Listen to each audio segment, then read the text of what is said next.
Hello guys, and welcome to my CNC router design series. This series will be divided into two stages, the design stage and the building stage. The series will be a follow along kind of thing, where I'll walk you through how to design a machine from start to finish, and we will do a lot of simulations with the CNC machine and a lot of myth busting, so that is going to be really interesting. The machine will be designed in Fusion 360. It will not be a complete CAD tutorial, but I am however going to show you a few tips and tricks, and we are especially going to put focus on iteration through simulation design workflow, where we will make a few changes and adjustments and then see how they affect the strength of the part. Alright, going over to the requirements of the machine.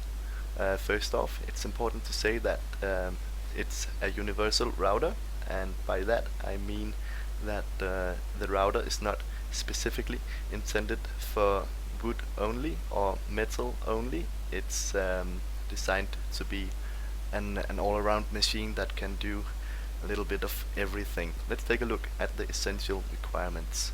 The machine must be able to cut steel with a 6mm by 10mm end mill, and that basically just means that the cut should be in a depth of 10mm. Regarding accuracy, we are going for a highly accurate machine. I'd also like to make machine parts for it, so it does matter that I can create a flat surface. If this machine is only intended for cutting wood, a less accurate machine would be totally fine, of course, but it's not. It's also designed to cut metal. Regarding the gantry, I have given a gantry clearance of 150mm as a constraint, and that basically means that we could put material that has a thickness of up to 150mm on the table. And then I've also constrained the size of the table to 500 by 800mm. And then it is also at utmost importance that the machine is simple to design. And this one is very important because I'd like the machine to be quick and easy to build. So it should be as simple as possible. Non-essential requirements: the machine must contain dust and chips.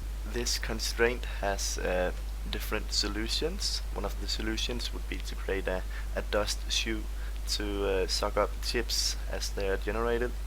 Another solution could be to create an enclosure, and I can tell you already now that we are going to build an enclosure for this machine, and we are going to try to make it pretty. Another requirement is compact design. I don't want the machine taking up too much space, and that also means that it should be a bench top machine. The machine will be quite heavy, however, so it's not meant for your desk. It's meant for a bench. We'll probably end up welding a steel table to put this machine on alongside other machines potentially. Alright guys, that's it for the requirements. In the next video we will decide whether or not we will go with a moving or a fixed gantry. So that's going to be pretty interesting. Alright, take care.